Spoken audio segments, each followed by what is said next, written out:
Tinawad na araw sa lugamos, kay puwan naman mag-iro-iro, taaga na naman. May puwan na mag-asikaso, mahawan, magapong kita, kada ipakita ng gasol, aban-aban pa makabakar ng gasol. Kaya kaipuhan ta maggatol. Nagluto ako dyan ng sampurado para sa mong pamahawan. So dahil nanay tayo, multitasking ako dyan, naka-livestream ako sa Popo Earn It Up na aking sideline. Ayan po yung ginagawa ko lagi araw-araw. 2 days nga ako din nakapag-live Kaya ayan, habang nagluluto na ako ng breakfast, inaasikaso ko na yung breakfast, nagla-livestream na ako para ayan, i-upload ko na din sa vlog kasi pwede naman siya i-record, screen record. So ayan, malapit na yan maluto. So kwentuhan pala tayo tungkol kay Ayan. Yun sa kahapon na pumunta ako ng RHU, pinakita ko yung urinalysis test niya, okay naman. Ang problema nga lang, yung kaliwang itlog niya ay namamaga, kailangan daw ng antibiotic. So nireseta siya ng antibiotic, vitamin at pain reliever.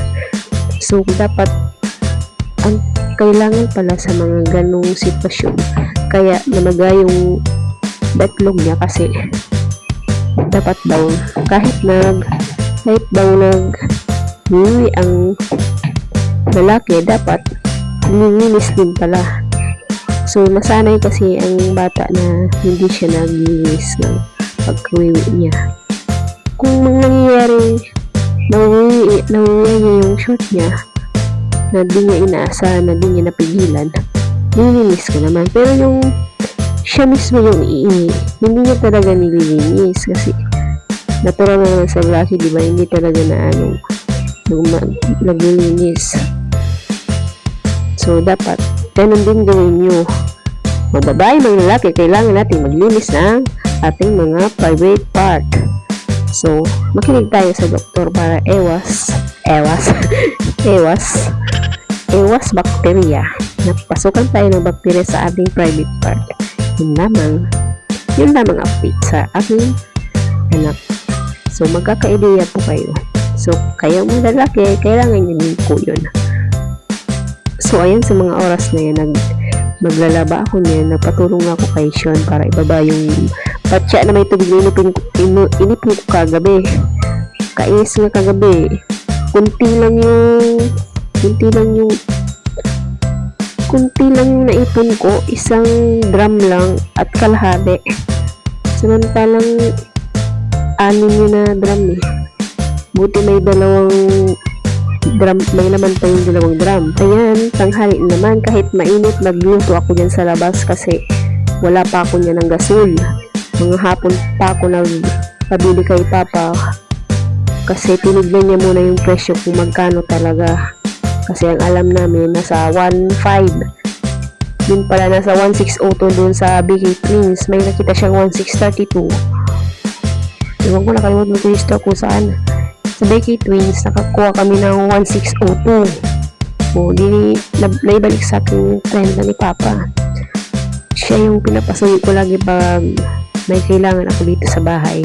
Kainin ako, madalas lang pupunta ng market, ng palengke. Hindi na ako bumababa. So ayan, nagkuha ko ng pechay para sa aming pananghalian na Lucky Me. Hindi kasi kami nakaluto ng dapat yun karne na chicken. Kaso nga lang, tagal ni Papa, alas 11 na wala pa siya. So pag alas 11 na talaga, nagluto na talaga ako niyan, kaya hindi ko siya inantay.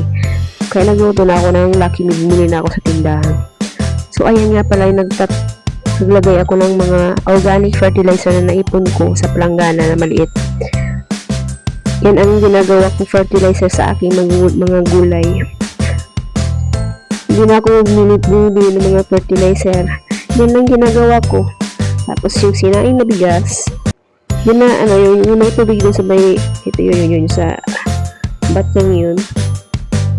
Hinugasan sa bigas yan. Nilalagay ko din yan, hinalo ko lang yan. Tapos Ididilig mo yan sa pinaglagyan mo ng mga organic fertilizer para ano siya, mabulok siya. So, ayun lang.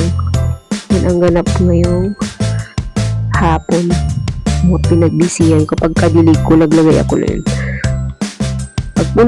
Pag puno na yun, maliit na bowl na yan. Yan na batyang yan. Nilalagay ko na yun sa mga gulay. Siguro nasa 4 days din ako nag-ipon ng mga bulok na may mga pinano lang ng mga gulay na mga binalatan. So, fast forward, gabi na, nagluto na ako ng dinner, chicks curry, syempre, gulay ulit na pechay. Dahil nga pechay dito, paubos na nga pechay ko eh. Kaya bumili na ako sa Shopee ng mga itatanim ulit. Meron din ng mga talong, may mais, bumili din ako. Marami pa mga pipino. Yun itatanim ko para marami akong pwedeng i-harvest pag lumaki na sila. Tapos sibuyas, meron pa din doon. Red onion. Kaya marami na akong itatanim na gulay. Maraming salamat sa panonood. Shoutout nga pala kay Analisang Dorat from Kabinitan at top engager ko siya. Salamat sa iyo. At nagkaroon na tayong top fan badge sa mga ibang vlogger.